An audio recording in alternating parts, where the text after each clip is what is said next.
Dah lah bagi tahu link tu boleh ambil nanti, share.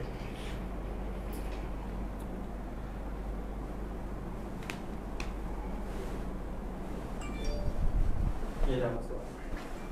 Dah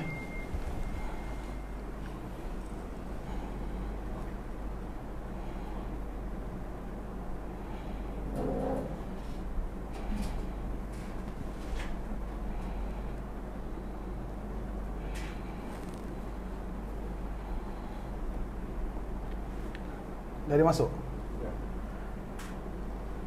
Okay guys, Assalamualaikum warahmatullahi wabarakatuh. Guys, sebelum kita start, saya nak minta tolong siapa yang dah join live ni, saya nak minta tolong respon, tanya suara dan video clear tak? Suara dan video clear tak? Siapa yang dah join live ni? Okay. Cun. Tapi video cakap buruk sikit, tapi tak apa.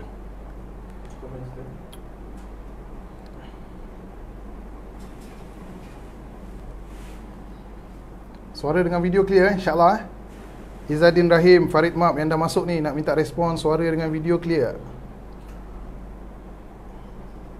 Nur Shah Hafiz Yazid.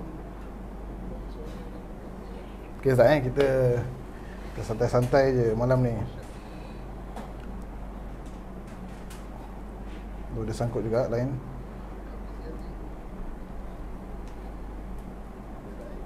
Clear sobat, Alhamdulillah. Alright, terima kasih Farid Mab kerana respon. Selamat datang yang baru masuk, Samyun Sam, Abu Khalil, suara clear, Alhamdulillah. Alright, before that korang boleh share dulu supaya lebih ramai dapat tengok live ni. Dan tim kita boleh bagi link dekat dekat Telegram kita, dekat story. Lepas tu kalau Ustaz nak share dekat Facebook Ustaz. Masa dah share. Tak ni link baru Ustaz. Baru. Link baru. Boleh kalau boleh bagi je handphone, tak apa, santai je. Ustaz Khan handsome lah Ustaz Abu Khalil Ustaz. Ustaz Abu Khalil ni Dewani, kumpulan Dewani. Masya-Allah. Selamat datang Ustaz Abu Khalil. Ruang Muhammad Ali clear insya-Allah. Masya-Allah, terima kasih. Sekejap Ustaz Han nak share dulu. Kita santai je malam ni insya-Allah. Tapi Ustaz Han memang handsome. Tengok nampak dia naik unta kan. Ada orang kata saya edit Ustaz naik unta. Memang betul tu. Tu betul tu Ustaz naik unta. Malam ni insya-Allah. Tapi video dia lag sikit lah. Suara okey.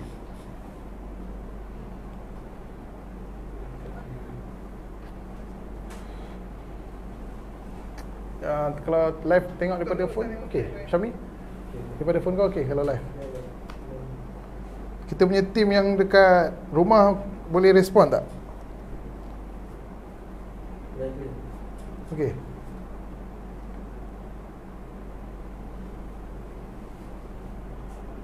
Video putus-putus.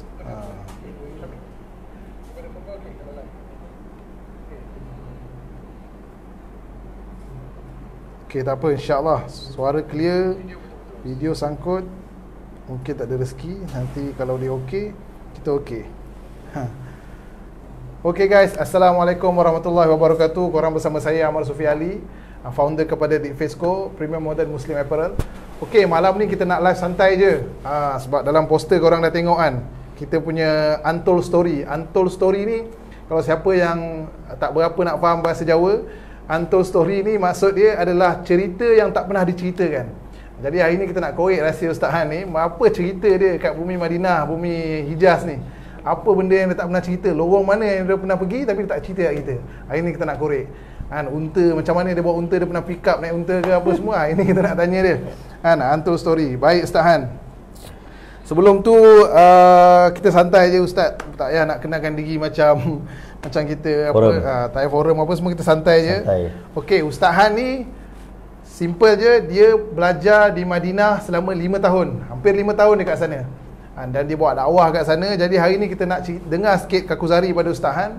Okey Ustaz, kita terus start. Okey Ustaz, kita terus start. Sedap lah ayat tu.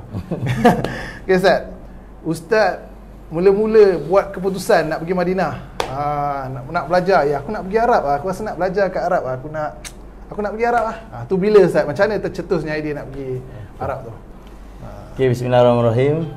Assalamualaikum warahmatullahi wabarakatuh. Alhamdulillah wa kafa wa salamun ala ibadihi alladhina istafa amma ba'. Baik, terima kasih kepada Ahmad Sufi Ali. Jadi malam kita santai-santai tuan-tuan. Betul lah dia cakap tu. Memang tak pernah orang tanya pun soalan tu. Bila start tercetusnya rasa nak pergi Madinah ni? Sebenarnya start tercetusnya rasa nak pergi Madinah ni tuan-tuan, sebab dia lah. Mula-mula saya tonton filem Cinta Madinah. Kalau Abang Zulhahir tengah tengok ni, Cinta Madinah.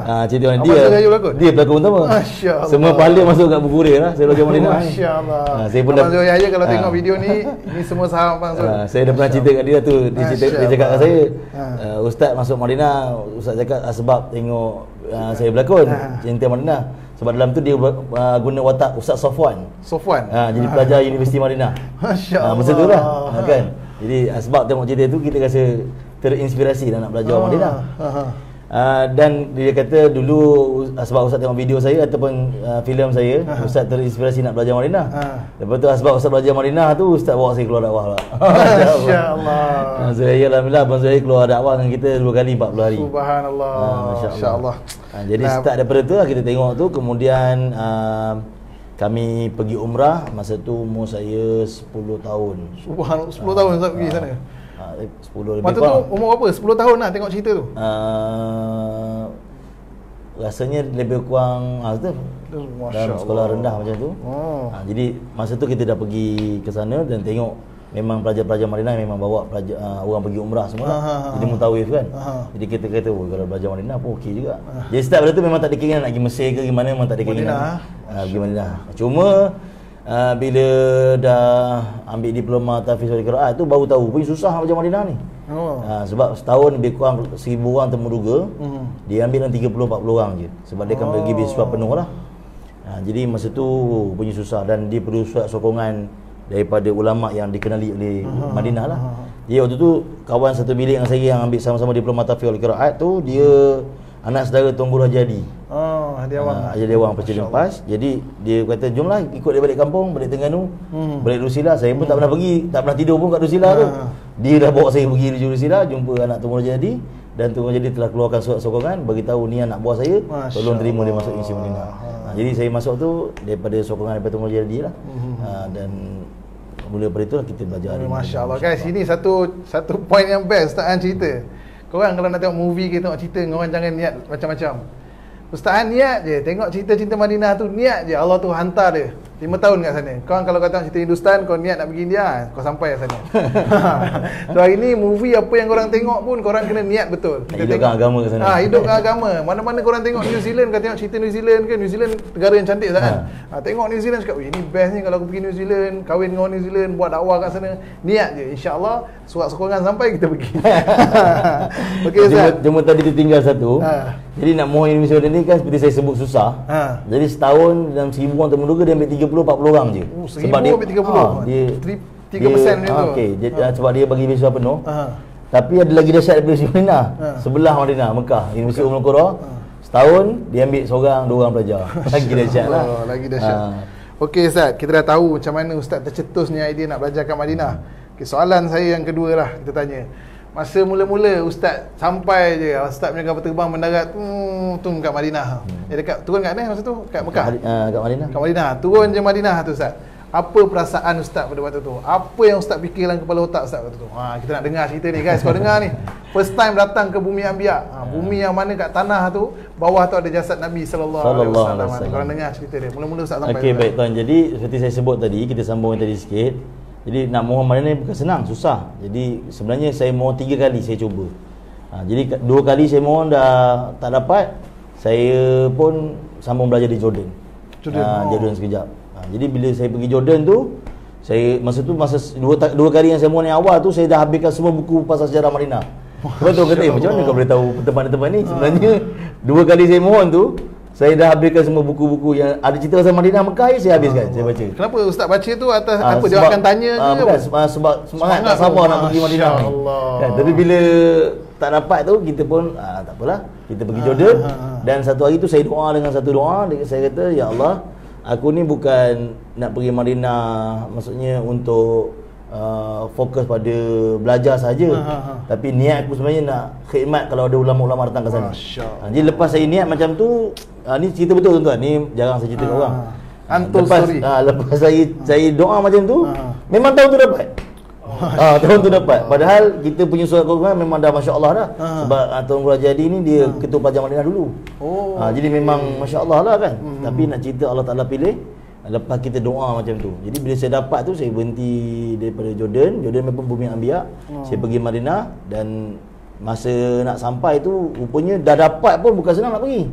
Dah dapat pun dia kena pelepasan daripada kedutaan Saudi di Malaysia. Jadi saya pergi jalan Yutan tu di Ampang tu macam rumah kedua. Boleh kata hari-hari. Nak dapat tu pergi cek untuk pelepasan susah rupanya. Jadi bila keluar surat pelepasan tu, yang keluar dalam 15 orang je. Daripada 30 tadi, 15 orang je yang keluar. Yang lain tu kena tunggu lagi. Subhanallah. Jadi 15 orang tu masa tu musim haji. Bayangkan flight yang besar tu, Saudi Airlines tu, kami 15 orang yang duduk. Memang kita orang baring tu. Memang enjoy lah, masya-Allah kan. Tapi bila sampai nak mendarat tu, kita berdebar, ini Madinah ni dulu memang pernah pergi masa umrah kan. Tapi sekarang nak pergi untuk duduk kat situ. Duduk dekat kota Nabi sallallahu alaihi wasallam. Jadi memang berdebar. Sampai-sampai tu immigration check apa semua tu. Kemudian sini-sini datang sambut. Itulah maksudnya detik pertama sampai. Jadi macam mana Okey, so masa Ustaz mula-mula belajar tu, Ustaz belajar Universiti Madinah. So kita duduk hostel biasalah. Contoh saya pun belajar dulu engineering kan, kita ambil degree engineering kat Penang. Habis satu Penang kita ronda Ustaz kan. Orang kata nasi kandar ni sedap, saya makan nasi kandar ni. Orang kata ni sedap, saya makan nasi kandar ni. Orang kata pulau lepak, saya overnight tak balik, tidur tepi pantai. Nak rasa nikmat Penang kan. So balik kita boleh cerita kat orang kan. Oh aku duduk Penang, sini dah pergi, sini dah pergi, sini dah pergi. Jadi Ustaz pula sampai-sampai kat sana. So live Ustaz sebagai student kat sana. So macam mana Ustaz travel, pergi ke tempat-tempat sejarah kat sana, macam mana Ustaz? Okay. Boleh share sikit tak? Kita cerita yang tadi sikit. Bila saya sampai tu, dalam otak saya perkara pertama saya nak pergi Masjid Nabawi lah. Sebab kita dah baca semua buku-buku sama Madinah. Kemudian kalau tuan-tuan tahu di Sri Petaling dulu dia ada istimak haji, jur haji. Setiap tahun ada. Dan jur haji tu dia ada buat CD tau. CD jur haji tu pembayan punya bayan semua saya hafal. Bukan dengar je, saya hafal. Sebab bunyi excited nak pergi Madinah ni, saya betul-betul nak excited. Memang begitu teruja betul. Sebab tu bila kat Madinah orang kata, dahsyat kau boleh bayang masa Madinah macam ni. Sebab CD tu saya hafal. Itu cerita dia sebenarnya. Tu dia macam, dahsyat kau bawa masuk Madinah tapi bayang kau macam ni. Dia tak tahu CD tu, dalam CD tu antara pembayan dia selain daripada Maulana Hamid, Datuk Kamal. Datuk Kamal ni dia bos tabung haji. Haji Saleh Mubin, bos tabung haji. Engkau Aziz Raja Abdullah, semua bos tabung haji yang bayan tu. Jadi memang detail lah lokasi-lokasi tu kita. So masa bayan haji ni memang dia cerita pasal kat sana lah. Pasal sana cara buat haji, tentang sejarah Mekah, Madinah semua tu lah. Jadi bila malam tu sini kata tak boleh lah, malam ni tidur dulu. Sebab asrama kita tak dapat lagi. Dia akan bagi situ dewan, macam dewan tamu, tidur orang mamai kat situ. Tu untuk orang baru lah, budak baru. Budak baru. Okey, dia kata budak-budak baru semua duduk sini, nanti besok baru kita akan bagi bilik lah. Okey, kemudiannya bila malam sikit ada sini datang, dia kata okey, semua pergi dekat satu bilik ni, pergi ambil bantal seorang satu. Jadi bila kita orang sampai kan, kita orang baru kenal kan. Ada yang dah tua, janggut dah panjang, ada yang dah ada anak, ada yang lepas SPM, budak-budak kan, yang kita tengok dia ni masa aku form 5, budak form 1 ni aku tendang dia kan. Budak-budak kecil-kecil pun ada juga lepas SPM. Kita datang lepas diploma, kita form 5 dia form 1. Kita tengok budak ni kecil kan. Kalau kat Selama dulu kan kita pada sini form 5 kan, dia form 1 macam tu kan. Jadi kita beratur sekali sebab kita baru kenal-kenal. Jadi kita unite kan. Jadi bantal tu dia orang pasik. Bantal ada dua jenis. Satu jenis yang nipis, bila dia buka tu dia jadi kembang, jadi bantal mahal tau. Yang lagi satu yang bantal macam biasa kita. Jadi saya duduk belakang sini. Dia orang pas, satu yang nipis, satu yang besar. Saya ingatkan seorang dapat dua. Saya dah dapat, saya belah. Rupanya saya seorang yang dapat dua. Sampailah saya kahwin, keluar pada asrama, bantal tu saya bagi kat budak lah. Tapi semua budak-budak kat asrama yang mesti bagi seorang satu, saya dua. Kemudian nak sampai ke pagi tu, kita tak sabar lah sebab nak pergi Masjid Nabawi. Malam tu tak dapat. Jadi bila pagi malam tu sampai, besok pagi tu subuh tu nak pergi semayang Masjid Nabawi. Tak ada nak daftar universiti apa semua belum? Dia siang. Okey, lepas tu kita pun macam mana nak pergi Masjid Nabawi Saya tanya sini berapa kilo? Dia kata lebih kurang 10 kilo. Saya pun tanya kalau lagi Masjid Nabawi tu naik apa? Yang ni satu benda yang memang unik lah. Mungkin tuan-tuan dengar pun tu rasa pelik. Dia kata kalau nak pergi Masjid Nabawi ni naik kambing. Saya tengok sini tu Yang besar tu kecil besar kecil besar. Apa brother ni agak-agak dah lah kan. Bicara cerita dia naik nak kambing. game aku kan. Kita dah kata kita muka. dah lama. Lepas tu kita pula baru datang budak-budak. Dia boleh cakap naik kambing. Saya kata bang, saya tanya betul-betul ni bang. Saya nak pergi Pajak Nabawi subuh esok. Nak pergi naik apa? Naik kambing kan dia kata. Dia cakap muka serius. Memang serius muka dia naik kambing. Saya macam alamak benda ni semak kan. Tahu kan kau senior kan. Tapi sana senior kadang-kadang dia lagi muda daripada kita sebab dia masuk lepas kan. Faham. Saya pun tanya bang, betul ni saya cakap serius ni. Abang saya nak pergi Masjid Nabawi naik apa bang? Naik kambing. Rupanya dekat sana kereta PBS Sapu ni kereta Hilux yang macam Hilux buruk tu. Cerita-cerita macam kereta US ke kereta Hilux buruk tu kan. Hilux tu musim haji dia orang buat kambing. Jadi budak Madinah panggil Hilux tu kambing. Dia bawa kambing. Musim haji dia orang buat kambing untuk korban dekat belakang Hilux tu. Jadi budak-budak Madinah panggil PBS Sapu tu kambing. Jadi sebab tu dia kata kalau pergi Masjid Nabawi pergi naik kambing. Itu boleh tahu. Cerita dia. Okay guys, dalam kita gelak-gelak santai kita dengar cerita Ustaz Han ni, sebenarnya kita nak naikkan semangat kita. Dengar cerita-cerita masa Madinah ni kita boleh imagine. Ya sekarang lockdown dah 2 tahun Ustaz Han, orang tak boleh pergi suka hati umrah haji. Kita rasa duit yang sampaikan kita. Kita rasa travel agency yang sampaikan kita. Tapi hari ni 2 tahun Allah tak bagi kita pergi. Orang terpilih je dapat kan, masya-Allah. Jadi kita dengar Ustaz Han cerita ni, kita doa moga lockdown ni habis, kita azam pergi sampai sana insya-Allah. Jadi guys, okay, seterusnya bila kita dengar Ustaz Han, yelah dia dah jadi student, dia dah malam pertama sampai dia dah fikir macam-macam lah. Dia dah fikir nak naik kambing apa semua. Okey, bila Ustaz dah lama kat sana, pertama kali Ustaz buat haji, kita nak dengar. Sebab sekarang ni kita nak masuk bulan Syawal, Zulkaidah, Zulhijjah kan. Kita dah nak masuk musim haji. So pengalaman pertama Ustaz sampai sana, Ustaz buat haji macam mana?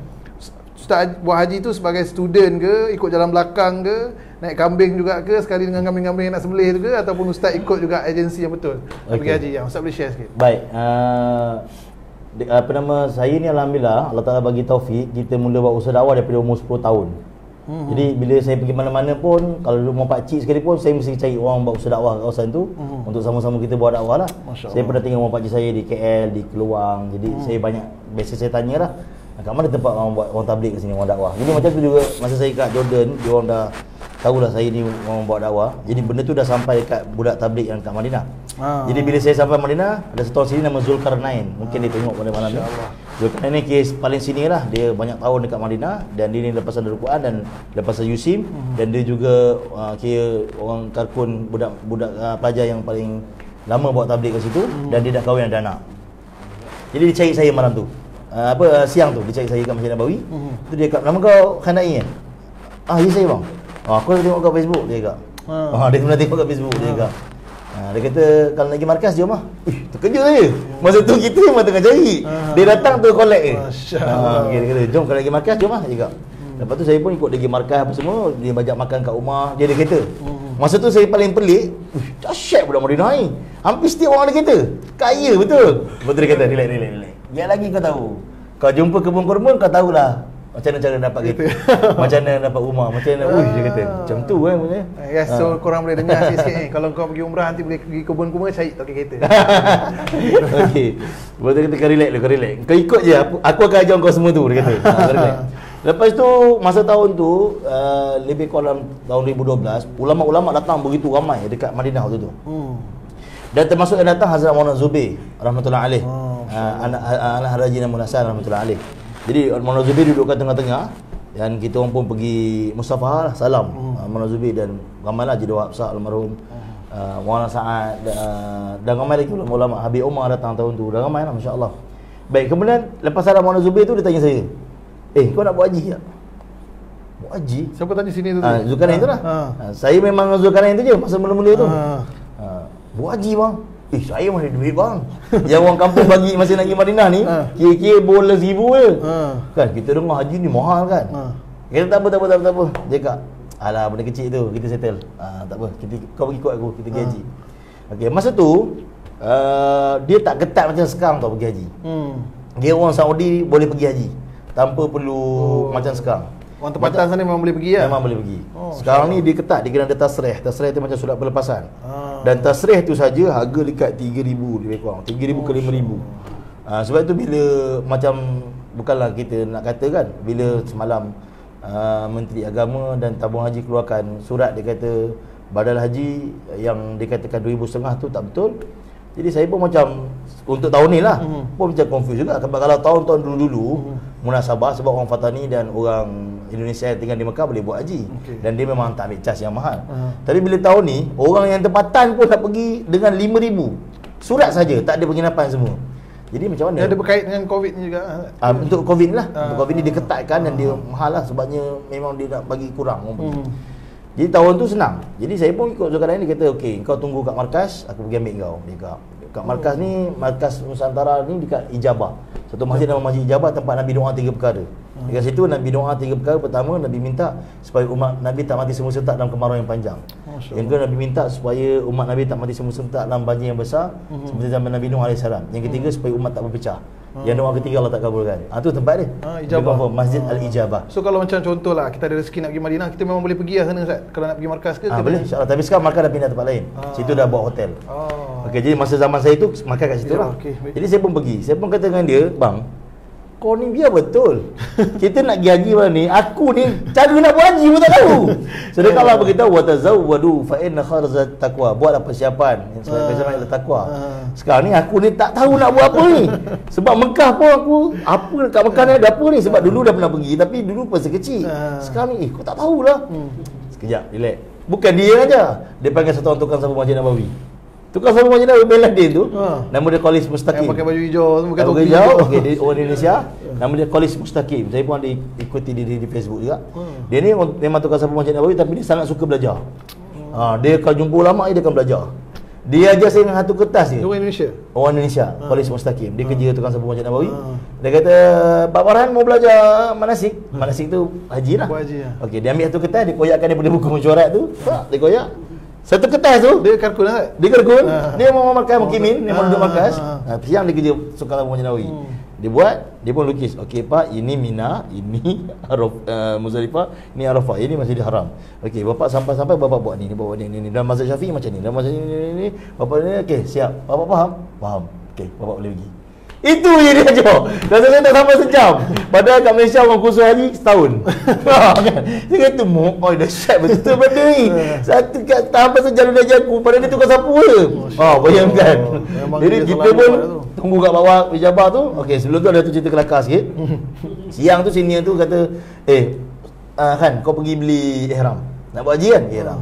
Kita pun pergi beli ihram Masa tu baru cakap Arab boleh pandai sikit-sikit lah. Dah belajar Jordan kan. Kita pun pergi dekat Arab tu, kita kata, "Ihram Fi? Ihram ada tak?" Kata Fi. Kita minta yang paling murah, arkhas. Rakhis ni murah, kalau arkhas ni paling murah. Dia pun buat keluar tu kain ihram, kam 30. Wallah rakhis. Kata ni murah betul ni. Kita bayar 30 ke RM30 lah. RM30. Masa tu RM30. Sekarang tak, sekarang dah berapa ringgit. Sekarang dah mahal. Dulu masa tu duit Malaysia lagi tinggi. Baik. Jadi saya pun dengan buat ihram tu, apa benda dah budak-budak lain pergi beli 50, aku 30 je. Itu cerita dia. Jadi lepas Khalis Mustaqim ni aja, dia pun cakap, "Okey, Farhan, bawa keluar Bapak Farhan bawa keluar Bapak Farhan punya ihram." Bila saya bawa keluar, punya ihram tu ihram budak-budak. Memang 30.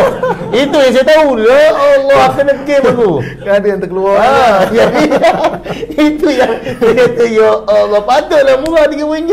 Alhamdulillah tak pergi haji terus. Bayar dalam Mekah. Jadi Pak Khalis tu memang ketawa kan, tak apa Bapak Farhan jangan risau, Bapak Farhan pakai yang saya punya. Jadi tukar. Tu cerita dia pakai budak ni kan. Kita pun tunggu, kereta pun sampai. Rupanya pergi haji ni pergi mahal, balik murah. Sebab nak pergi tu dia cas harga lah, geng-geng kambing-kambing ni, bebek sapu semua ni. Pergi mahal, pergi seorang 500 taksi, balik 50 je. Jadi kos pergi balik haji untuk kenderaan 550. Masa zaman saya tu 550, balik 50 je. Pergi 500 dia cas. Bayangkan kalau kereta tu disembat 6 orang, 500 dah berapa ribu dia dapat. Dan kemudian akad dia pun tak betul. Maksudnya dia bawa kita kan, sampai ada tu satu border dia namanya Jumum. Jumum ni lagi 30 km sampai Mekah. Jumum tu semua orang kena turun. Dia kata, "Kau turun, nanti depan sana aku ambil kau lah." Lepas tu dah hilang lah. Bayangkan, saya fikir 30 kilo aku nak pergi Mekah ni, jauh ni kan. Dia dah belahan, dah balik Madinah balik nak ambil pelanggan lain pula. Jadi masa tu kita jalan ramai-ramai lah. Saya rasa kat 1,000-2,000 orang jalan kaki. Masya Allah. Suasana ramai, memang jalan kaki. Panas suasana. Malam. Malam. Dia memang perjalanan sunnah ni malam kan. Jadi kita pun jalan kaki Sampai satu tempat kita berhenti sembahyang subuh, saya ingat lagi dengan Zulkarnain tu. Dia pun naik kereta dengan saya juga masa tu. Kita hantar satu taksi, kita naik dan pergi ke Mekah. Sampai kat Mekah, nanti beritahu nak stop kan boleh. Sampai kat Mekah, masa tu Masjidil Haram yang baru, binaan baru ni tengah buat. Maksudnya bukan tengah buat lah, macam baru letak batu sikit-sikit. Okey, tempat tu terbengkalai kan. Saya pun bentang kain ihram, tidur kat situ dulu, nak tunggu cerah sikit kan, berehat dulu kejap, letih kan. Kemudian baru kita pergi ke markas Mekah, dan markas Mekah tu di Jabal Umar. Di Mekah ni usaha dakwah dia bergerak mengikut bangsa masing-masing. Mengikut satu rumpun. Jadi markas tu makan Nusantara lah. Tak ada yang satu dah. Tak ada yang campur, tak ada yang satu. Dulu ada. Tapi lepas tahun 73 tu Saudi tak bagi macam tu ramai-ramai. Lepas tahun 73. Jadi orang buat bergerak ikut, dia panggil tertib makiyah. Tertib makiyah ni buat usaha dakwah untuk 6 jenis orang. Satu bangsa kita, satu bahasa yang kita, satu negara yang kita, negara jiran kita, kita pernah keluar negara dia, dia pernah keluar negara kita. 6 orang ni kita boleh dakwah, 6 golongan ni. Jadi bila sampai kat Mekah tu, lebih kurang 5 tingkat Mekah dia. Amin Sa'ab dia nama Maulana Zul Ihsan, orang Perak. Lebih kurang 30 tahun duduk sana. Dan bila kita masuk, semua surah dalam tu. Surah Indonesia, surah Malaysia, Ajar Belacong, Haji Hasbi, semua dalam tu. Kan, Maulana kita semua kat dalam tu dah masa tu. Dia orang dah sampai dah untuk buat haji. Saya teruja lah sebab dia orang lain dalam CD yang saya hafal tu. Yang CD yang saya hafal pasal bayar haji tu. Baru first time tengok live. Inilah dia orang. Depan-depan lah. Masya-Allah. Okay guys, korang dengar pengalaman Ustaz Han pergi haji kan. Kita kadang-kadang kita rasa macam mustahil kan, duit tak ada apa semua. Jadi kita kena doa banyak-banyak. Saya punya, tadi saya tengok saya punya macam sahabat saya ataupun sifu saya sendiri, saya belajar perniagaan sikit dengan dia. Dia ada share tadi, Izham mungkin dia tengok live ni, dia ada cakap dengan saya, kita kalau buat perniagaan ke, kalau bekerja ke apa benda ke, kadang-kadang kalau kita simpan duit atas masuk dunia, contoh simpan duit nak untuk apa Ustaz, masa depan ke, nak beli kereta ke, nak beli rumah ke, kalau kita mati duit tu jadi hak orang lain Ustaz. Satu apa kita tak dapat. Betul. Tapi kalau kita simpan duit niat nak pergi haji, Ustaz, ini satu ilmu baru yang saya dapat. Jadi semua yang tengah tengok live ni, sahabat-sahabat saya semua yang follow di Face, korang kalau simpan duit masuk dalam akaun tabung haji, niat nak pergi haji. Walaupun duit tu nanti emergency kita nak keluarkan ke apa benda, tapi bila kita masuk tabung haji, niat kita tu duit tu untuk ibadah. Jadi kalau kita mati ke, insya-Allah kita dah pasang niat untuk laksanakan rukun Islam yang kelima. So hari ni kita dengar cerita haji Ustaz ni, kita dah boleh imagine dah. Okey, nak pergi haji macam ni, beli ihram yang bukan RM30, RM50. Sekarang mahal lagi ya Ustaz ihram. Sekarang mahal. So kita dah boleh imagine semua, kita dah bagi semangat. Okey, sekarang ni nak start haji tu Ustaz. Start haji tu apa benda pertama yang kena buat, yang ketiga kena buat. Ustaz secara ringkas lah, one time Ustaz pergi pengalaman haji Ustaz yang pertama tu. Ustaz share. Baik, tadi Amal ada cerita pasal simpan duit kat tabung haji. Baik, kita kena tahu bahawa orang nak pergi haji ni, pertama bukan duit, pertama adalah keinginan. Jadi keinginan tu isi duit kat tabung haji tu menzahirkan keinginan lah tu. Masya-Allah. Okey, jadi maksudnya pertama sekali kena ada keinginan, ya Allah aku betul-betul nak pergi haji. Kenapa? Kerana dalam hadis sebut Nabi Muhammad, siapa yang mati dalam keadaan tak ada niat untuk pergi haji dan tak ada niat untuk berjuang jalan Allah, maka dia mati di salah satu cabang Yahudi ataupun Nasrani. Ya Allah. Ini bukan main-main. Okey Ustaz, jap minta izin saya merayu semua yang tengah tengok live ni, tolong mula sekarang saat ni pasang niat terus nak pergi haji. Dia bukan cerita duit tak ada duit, sekarang pasang niat. Pasang niat pergi haji. Dan yang kedua, antara korang tunjukkan kesungguhan kau dengan niat tu, buka akaun tabung haji masuk. Biarlah orang kata tabung haji punya dividen rendah ke apa semua, itu nombor 2. Nombor 1 niat kita tu. Sebab Ustaz kata apa? Hadis apa Ustaz? Hadis tadi? Siapa yang mati lebih kurang hadis, siapa yang mati dalam tak ada niat untuk pergi haji dan tak ada niat untuk berjuang jalan Allah, maka dia mati di satu cabang Yahudi ataupun Nasrani. Dia boleh pilih. Okey guys, semua tanam niat nak pergi haji insya-Allah. Okey Ustaz, boleh sambung cerita itu tadi. Baik, jadi lagi satu macam Mama cakap tadi lah, daftar tabung haji dan menabung. Sebab ada juga di kalangan orang kampung yang dia kata saya nak pergi haji Ustaz tapi tak kena panggil lagi. Tanya satu soalan je, makcik dah daftar tabung haji? Tabung haji? Daftar kan? Kena daftar. Ingatkan dia pakai panggil macam tu. Jadi yang ni pun kena tahu lah. Ada juga yang salah niat. Ni salah niat. Ini samalah kisah macam satu orang budak muda yang jumpa satu orang syekh besar ni yang nak pergi haji. Ni kisah ni berlaku di India. Kita punya elders kita cerita.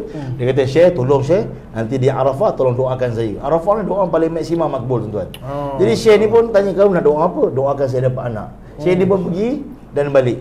Kemudian saya tu jumpa dia, berapa orang anak? Saya tak ada anak lagi saya. Aku dah 2 tahun lepas tak ada anak lagi. Semua yang kirim doa semua dah kabul lah. Kau lagi tak kabul. Tak apa, tahun ni aku doakan lagi. Saya pun pergi lagi Arafah doa. Tahun depan jumpa lagi. Berapa orang anak? Saya tak ada anak lagi saya. Biar betul kau, 2 tahun betul-betul. Saya doa kali ketiga. Tahun ketiga pergi haji. Di Arafah doa. Orang lain semua doa dah kabul dah. Dia tak kabul lagi. Saya balik, saya tanya dia, kau dah kahwin belum? Belum kahwin. Patutlah tak kabul. Jadi macam tu saya mulia. Macam mana nak dipanggil tak daftar tak boleh. Kita tak boleh tolak asbab. Asbab tu kita kena daftar juga. Jangan jauh sangat. Melainkan kalau nak pergi dengan furada, tu lain lah. Furada ni macam visa menteri semua tu. Tu lain lah, menambung sendiri. Itu visa je 30,000 lebih kurang. Baik, jadi berbalik pada tadi. So siapa yang ada duit 30,000 tu memang boleh daftar VIP punya. Itu visa saja. Visa saja. Belum tiket flight semua lagi. Sebab tu fikir VIP 60,000, 100,000. Cuba tu jangan pelik. Kenapa package dia orang macam tu? Sebab visa saja 30,000. Tu siapa yang banyak duit sangat tu jangan tunggu-tunggulah, pergi dulu haji. Jangan travel tempat lain. Sebabnya kalau tuan-tuan ada duit, tuan-tuan mati dalam keadaan tuan-tuan dah beli rumah, beli kereta, ada semua kan, tapi tak pergi haji. London sampai Amerika sampai, maka ini sangat bahaya di akhirat sebab tak menyempurnakan rukun Islam yang kelima. Jadi Islam tu terdiri atas 5 rukun. Baru 4 je, tak cukup 1. Sedangkan kita mampu. Kalau kita tak mampu lain cerita. Sebab itu kalau kita tengok sesuatu negara macam Chechnya, saya tengok dia orang pergi haji muda-muda. Kita tanya macam mana dia orang boleh pergi haji muda. Orang Pakistan pun ramai yang pergi haji muda. Dia tanya, dia beritahu gaji pertama kami kerja, kita simpan duit. Gaji pertama mula-mula kerja dulu. Jadi kita simpan duit nak kahwin Ustaz. Kita simpan duit nak beli kereta, nak cari awet kan. Okey, dengar point best tak Han cakap tadi. Kita dah pergi macam-macam negara, kereta puluh-puluh ribu tapi tak menyimpan duit nak pergi haji. So ada lagi satu point yang Ustaz akan cerita kat depan ni. Dia dalam rukun haji juga. Benda ni bukan dalam rukun haji, kita dalam peristiwa haji ni juga. Yang mana kalau korang ada duit, pakai iPhone, pakai motor demak dan pakai apa pakai macam-macam lah, kereta mahal, Honda City, Honda Civic, tapi korang tak buat satu perkara ni setiap kali raya haji, ini memang tak tahulah nak kata apa. Ini sekejap lagi Ustaz ni akan cerita. Dan moga-moga hari ni bila Ustaz cerita ni, benda ni menaikkan semangat korang untuk mulai sekarang saat ni kumpul duit untuk buat perkara ni. Okey Ustaz, sambung. Okey. Baik, jadi kemudiannya saya pun tanyalah Zulkarnain tu. Zul, orang semua dah pergi, dah kosong markas.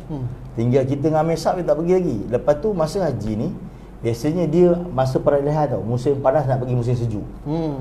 Musim panas ni kalau rumah-rumah setengah-setengah macam tu, macam kat Makkah semua tu kan, dia punya air dia memang tak ada filter, memang panas dia. Memang cakap ni air neraka ke apa. Macam tu lah kan. Air mandi dia, jadi air mandi dia pipe ke apa nak basuh buang air kecil, air besar kan. Kita buka kereta penuh bila nak sejuk ni sebab sana panas. Sebab tu kat sana kalau musim panas ni dia orang beli ais. Letak lantung ais tu campur dengan air baru boleh guna. Itulah. Jadi saya pun tanya Zul, bila nak pergi ni? Kita relax, dia kata. Biar betul kau, orang semua dah pergi Arafah ni. Kita tak pergi lagi. Orang dah bergerak malam tu Tarwiyah. 8 tu dah pergi Mina dah. Kan? Besoknya 9 orang pergi Arafah. Zul, kau tak pergi? Relax lah, dia kata. Kan relax, kau ikut aku je. Kita pakai satu kaul dalam mazhab Syafi'i. Kaul benda pula. Kita tahu budak Madinah dia macam-macam kaul kan. Kita risau juga dia bawa kaul pedangan mana pula dia ni kan. Kita tak tahu pula dia di mazhab apa kan. Kau biar betul, aku mazhab Syafi'i. Jangan macam-macam kau kata kan. Kita risau. Kita pun tak apalah kata. Ikut kau lah kata. Lagi satu, sebelum saya terlupa, saya nak bagi tuan-tuan. Siapa yang belajar Madinah, dia akan dapat pergi haji percuma sekali. Sepanjang belajar tu sekali percuma. Tapi yang saya pergi ni bukan yang bukan universiti punya. Yang saya pergi ni sebab kita orang baru masuk beberapa hari Universiti Madinah. Yang saya cerita ni, saya pergi haji ni, saya baru daftar tadi tu, memang sambung cerita ni tadi lah. Memang bukan lepas 2 bulan masuk tak kan. Memang dalam tempoh haji tu kita. Sebab tu saya kata saya pergi flight kosong. Sebab musim haji orang dah sampai Mekah. Maksudnya orang Malaysia semua dah kat Mekah dah. Kalau yang pergi pun dah kira tak boleh pergi lah. Umrah pun dan memang bukan memang tadi tu flight kosong. Baik, jadi kita saya cakap dia, bila kita nak gini, tak apa, kita tawaf dulu kata. Sebab dia beritahulah dia ada pilihan dalam haji ni, kita boleh tawaf dulu, kita boleh sa'i, dia tunjuklah. Okey, saya pun kata tak apa, kau tawaf dulu. Lepas tu kita makan dekat Disaji. Restoran Disaji kan. Masa tu memang kosong, tak ada orang. Dekat Kaabah tu orang saya dalam 10-20 orang tak ramai. Dekat Kaabah. Sebab orang semua kat Arafah. Nak cium air tu aswad semua memang boleh lah. Memang boleh lah. Yang ada pun orang tak buat haji. Tu pun tak ramai, masa tu memang tak ramai. Okey, kita pun dah siap tu semua. Zul, macam ni? Jom. Kita pun ikut jalan kaki. Dia kata, ni jalan kaki. Jalan kaki jauh ke tak? Tak ada apa, relax je dia kata. Saya tengok signboard Arafah 15 kilo. 15 kilo. Kau biar betul so jalan kaki. Tak apa relax. Kita tahan lori. Lori lalu dah satu lori tu dia bawa air tau. Dia orang Arab dia panjat kat belakang. Macam kita lah, macam budak nakal naik belakang lori kan. Buat nak pergi kat tu. Nak pergi kan. Lori tu nak hantar air, dia tak pergi haji. Kereta tak boleh masuk pergi tempat haji. Dah tutup jalan. Melainkan VIP ataupun bas-bas je lah. Sampaikan Datuk Kamal kata bas-bas tu kalau jemaah haji dia 4 juta orang. Kalau bas tu yang pertama di Johor Bahru, bas terakhir di Bangkok. Kalau dihimpunkan semua bas, tak putus-putus. Sebab tu jam dia teruk, tak bergerak. Okay, nanti kita cerita pasal macam mana dia punya jam dia. Baik, jadi yang bawa lori itu lori yang khidmat untuk hantar air. Dia laluan tu memang lain tak boleh masuk, melainkan untuk khidmat je. Dan itu dalam berjalan kaki. Kita panjat belakang tu naik sampai tu dia pun ten turun lah tu. Kita pun jalan kaki lagi. Lepas tu naik lagi yang lain, jalan kaki lagi kan. Sampai di Arafah. Orang ketika itu dah mula Arafah ni lepas Zuhur. Kita orang sama-sama tak boleh masuk. Alamak, macam mana ni Zul? Sebab Al-Hajj Arafah. Haji itu Arafah. Kalau tak masuk, tak dapat haji. Sebab Arafah dia waktu tu je saat wukuf tu. Macam mana Zul? Macam mana? Kau relax kau duduk kat border tu. Kita duduk kat border, ni border, kita tak boleh masuk sebab orang terlampau ramai. Sebab orang Arab ni, dia orang ready. Dia orang doa sampai asar ataupun dekat-dekat maghrib macam tu, dia orang tu caw pergi Muzdalifah. Dia orang tak nak berebut. Kan. Jadi kita macam ni kan. Tak apa, relax je. Lagi dia orang keluar. Dia orang keluar je kita pun masuk. Maksudnya kita orang ni macam tadi orang kat Mekah kosong kita masuk. Macam tu. Jadi orang dah mula gerak kita masuk. Bila masuk, baru saya tahu token-token Arab ni dia pump duit juta-juta untuk bagi orang haji makan. Satu kontainer besar aiskrim je. Satu kontainer besar apple je. Satu kontainer besar ayam al-baik je. Satu kontainer besar kau bagi orang makan, bagi dia bungkus. Kita makan benda tu. Lepas doa kat Arafah semua dah masuk Arafah, kita mau banyak makanan lah. Kita makan apa semua, kita tak makan lagi. Kita makan semua relax je. Dia kata relax. Lepas ni kita pergi Muzdalifah. Memang tak ada kenderaan langsung. Sebab kita memang pergi Allah Rasul, bajet pun cukup-cukup untuk haji je. Kita pun nak pergi Muzdalifah, saya pun tanya, kita pergi naik apa? Naik apa lagi? Jalan kaki ya, dia kata. Kan pergi Muzdalifah 7 kilo. Jalan ada 7 kilo lebih kurang. Kita pun jalan kaki, ikut dalam perjalanan kaki lah. Masa tu lah bos saya nampak, baguslah Zul kau ajak aku jalan kaki. Sebab bas yang tadi yang saya nampak kat situ dah tak bergerak. Walaupun dia orang tadi sebelum dekat lepas asar tu dah ready dah naik bas, tapi bas tu tak bergerak. Situ je. Sebabnya jam begitu teruk. Dan kalau orang Syiah nak tahu bas dia tak ada bumbung. Sebab kita kan dalam ihram tak ada tutup kepala. Syiah punya fahaman bumbung pun tak boleh. Jadi bas tak ada bumbung ni keluar mesti haji je. Kita tahu ni orang Iran. Kita pun jalan kaki, jalan. Ada makcik daripada Turki jalan kaki juga sebab pergi haji dan lagi ni sunnah. Sunnah paling dekat dengan milik dengan sahabat. Ustaz pun dah dapat lah tu macam mana flow sahabat jauh-jauh. Tapi beza ustaz kan sebab ustaz naik tu lah lori. Lagi tu. Lepas tu ada lagi satu beza. Kena potong dengan makcik tu. Makcik Turki dengan Pakistan ni badan dia besar. Selamba dia potong kat tepi. Kau dah baring kan dia potong tepi, dia potong tu. Memang kuat tenaga dia orang ni. Dan sepanjang jalan tu macam rentan desa kita rasa sebab sepanjang jalan tu ada je orang bagi air. Orang bagi air macam rentan desa sebiji. Betul saya pun cakap Zul, aku penat Zul. Penat. Okey. Kita kan kurun kita buat bedding, bentang bedding tepi jalan. Tepi jalan tu kita bentang, tidur situ. Tidur. So boleh buat bedding. Bangun-bangun, Zul. Apa ni? Kita nak pergi Muzdalifah lagi. Okey, jom jalan, lipat bedding, jalan lagi. Sampai Muzdalifah. Pedal. Masuk Muzdalifah tu tak ada jalan dah. Orang dah tidur kat jalan. Penuh. Orang punya penuh kat jalan lagi ni pun tidur. Macam nak terpijak orang dah. Ya betul dia orang ni macam mana kita jalan ni kan. Nak terpijak orang, memang penuh betul orang. Kat Muzdalifah, orang dah sampai awal. Bayangkan Muzdalifah dia punya ibadah buat apa kat sana? Kutip batu. Kutip batu. Dia berehat kat situ dan kutip batu kan. Mabit di Muzdalifah kan. Bermalam di Muzdalifah. Kutip batu. Cuma batu ni kalau tuan-tuan nak kutip kena check betul. Sebab tai kambing pun banyak juga. Ada orang kutip tai kambing. Kan. Orang bandar tak bisa tengok tai kambing kan. Bisa tengok tai anjing kan. Tai anjing lah kita kenal. Tai kambing tak kenal macam batu. Elok punya kan. Orang beli batu dia boleh najis kan. Okey, jadi kita pun kutip batu apa semua. Orang lain dah gerak maghrib. Kita tengah malam pun tengah malam saya rasa dah lebih malam sampai terus kutip-kutip batu semua terus berehat kejap. Tunggu tengok orang dah bergerak untuk melontar. Kita pun terus melontar. Zul kata, okey, kau ikut aku je. Kau ikut je. Aku ajar kau. Pada ingat apa yang Khalif Mustaqim ajar kau tadi kan? Okey, sekarang ni praktikal. Maksudnya saya belajar yang semalam teori, terus praktikal. Orang lain setahun khusus haji, kita sampai dah lupa. Lepas tu sampai tu melontar. Habis 3 jam pula kita lontar. Okey, so kita dah settle, sekarang kita pergi Mekah. Sat, sebelum nak pergi Mekah tu, melontar ni Sat, kadang-kadang kita tengok dalam YouTube yang orang dia melontar dengan betul-betul geram, macam ada setan betul kat depan. Ada tak Ustaz nampak peristiwa orang Arab yang perit-perit tu yang dia balik kat kepala orang? Okey, dulu jamrah ni dia petak kecil macam tiang kat rumah kita, petak. Sekarang ni dia besarkan, dia memanjang jadi senanglah kita ni. Itulah. Sebabnya dalam kalau kita belajar manasik tu, dia yang penting masuk dalam tu pun okey dah. Ada juga di kalangan orang yang dia rasa dia masuk tapi tak masuk. Sebab bila dia baling batu tu kena dinding tu pantul balik keluar. Dia syarat dia bukan kena batu tu, dia kena masuk dalam tu. Jadi kita baling je lah kan. Baling elok-elokkan 7 kali kan. Baik. Jadi ada juga orang yang baling pakai slipper pun ada. Geram kan. Dia tak berbaloi batu kecil ni. Yang betul dengan setan dia tak berbaloi. Pakai slipper dia rembat kan. Kan. Jadi sebenarnya itu adalah pensyariatan kisah Nabi Ibrahim AS. Ketika Nabi Ibrahim nak pergi diperintahkan untuk sembelih anak dia tu, maka dia telah berhenti di situ untuk di mana syaitan telah bagi tahu, telah goda dia untuk dia jangan sembelih anak dia. Itu cerita itu 3 jamrah tu. Baik, setelah saya selesai setiap satu jamrah tu kena doa kabul. Setiap kali baling tu doa. Habis baling tu pusing ngadap kiblat doa. Saya tengok Zul doa kan. Zul, Ustaz, doa kabul sini. Doa. Masya-Allah. Kan. Ulama-ulama semua ada nampak. Tak ada kena slipper, tak ada kena kepala apa tak ada. Tak, kita berlentas situ, kita doa kat sana. Ada orang dari luar, dia macam parking kereta dekat mall. Tempat dia ada 4 tingkat, bawah orang kaya naik kereta. Orang kaya naik kereta melontar buka tingkap dia balik. Drive thru. Kan. Melontar drive thru. Betul. Itu memang orang kaya pakai itu. Jadi saya pun tanya tu, nak pergi mana sekarang? Kita pergi Mekah, tawaf, jaga.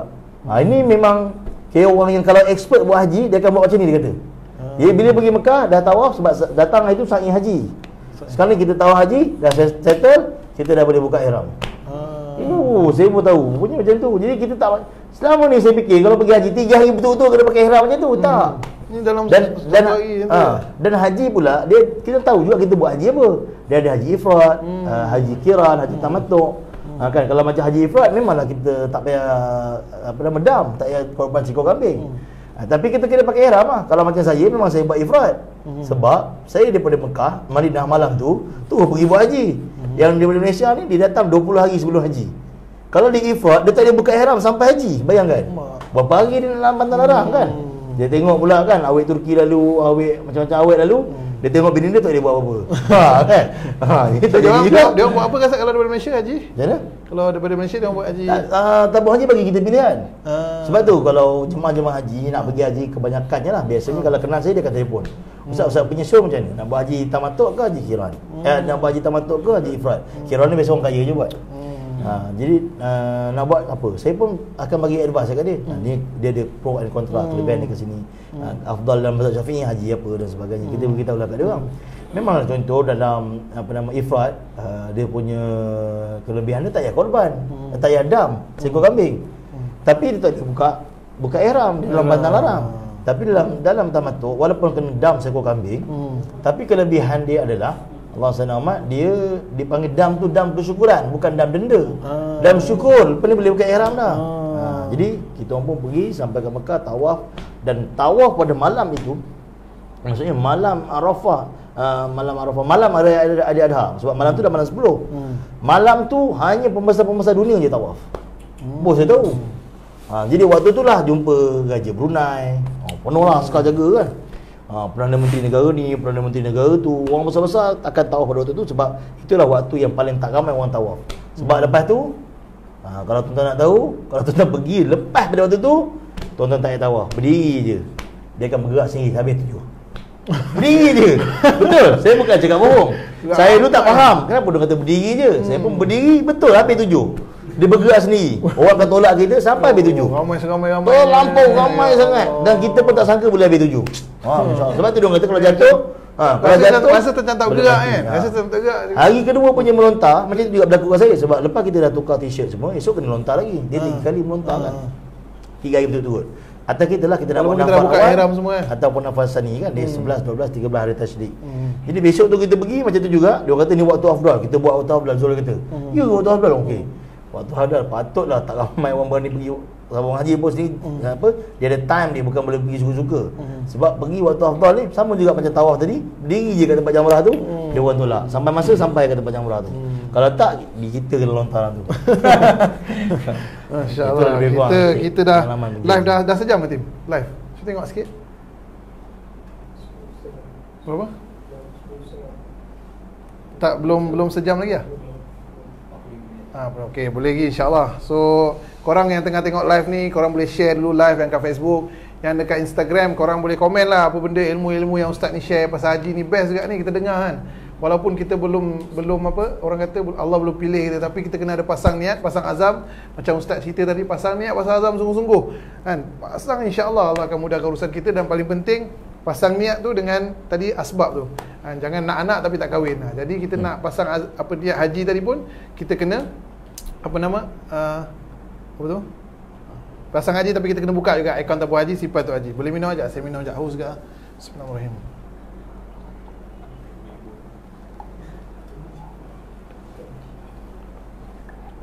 Macam mana?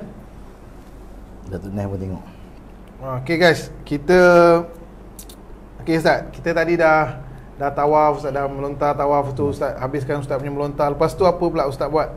Kita nak tahu bila korban ni Ustaz. Orang kita kat Malaysia ni kita tahu korban haji, apa nama, korban kambing, lembu lah. Lepas tu kalau kita korban dekat, contoh kita ada pin lah. Sebelum tu saya nak inform, kita ada pin nombor phone Ustaz Han.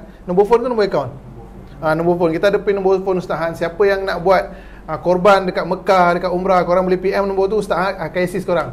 Memang Ustaz ni dah kenal lah setiap penyembelih kambing, tak ada. Tapi Ustaz kambing pun dah naik. Kambing pun dah naik. Ustaz ada kabel cekang, so kau jangan risau. Kalau korang pakai Ustaz Han punya kabel, bukannya duit songlap tipu apa, bukan sebeli kat tempat-tempat mengarut, tak. Memang Umrah dengan Mekah, dan ada tempat-tempat yang macam Syria ada kat Ustaz. Ustaz tahu tak? Syria dekat mana Ustaz tempat yang Syria? Kalau tempat yang kalau pelarian lah. Syria dengan Rohingya. Syria dengan Rohingya. Lepas tu Mekah Madinah memang ada lah. Mekah Madinah ada, kemudiannya tempat-tempat negara Islam yang susah lah. Dia boleh pilih ke macam mana Ustaz?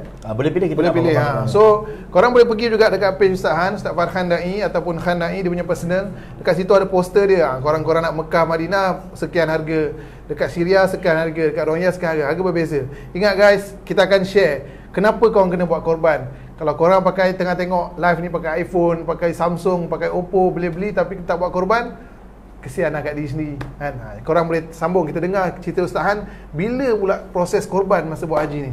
Okey, baik. Jadi hari yang saya cerita tadi tu, hari 10 Zulhijjah tu bermula hari korban.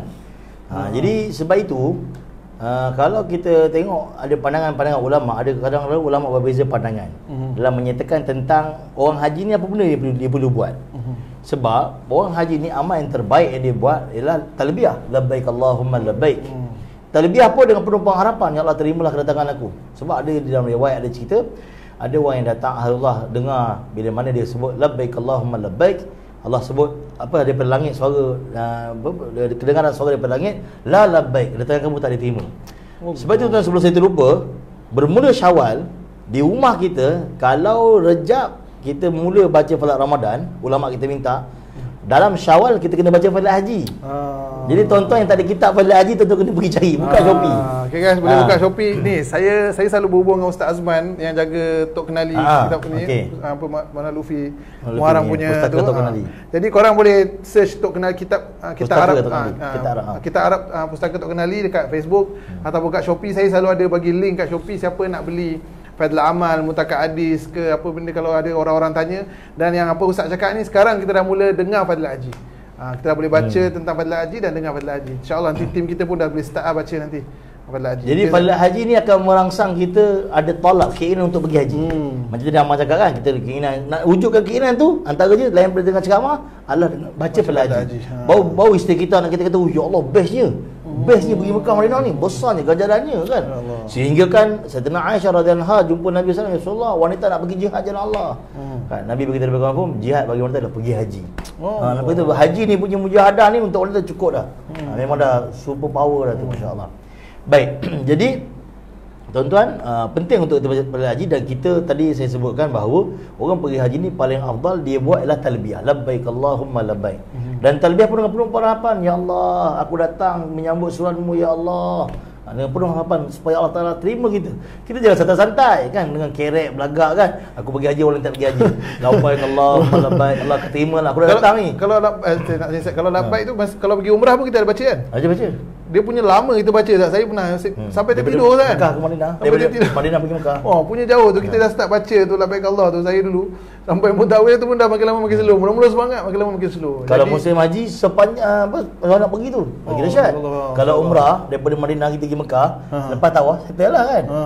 Tawaf pun tak baca macam tu. Kalau haji sepanjang haji. Masya-Allah. Jadi penuh orang labbaik Allah, ya Allah, kau terimalah kedatangan aku ni ya Allah. Jangan kita macam aku dah datang Allah, nak terima tak terima sudah. Kan? Kita lah buat kerek kan. Suka kita kan. Tadi ada tim kata apa? Datuk Nes pun tengok live kita Okey, selamat datang Datuk Nes, masya-Allah. Jadi kita dengar perkongsian, memang Ustaz Han ni memang dia duduk sana 5 tahun dan kita dengar macam mana Kak Kuzari cerita Ustaz Han buat haji secara live. Bukan ikut tabung haji semua, ni macam lebih kurang macam Rainbow penduduk sana punya style. Kita dengar yang real punya haji daripada Ustaz Han kisah. Okey Ustaz. Okey, jadi bila hari raya, apa yang jemaah haji perlu buat? Talbiyah ke tak beraya?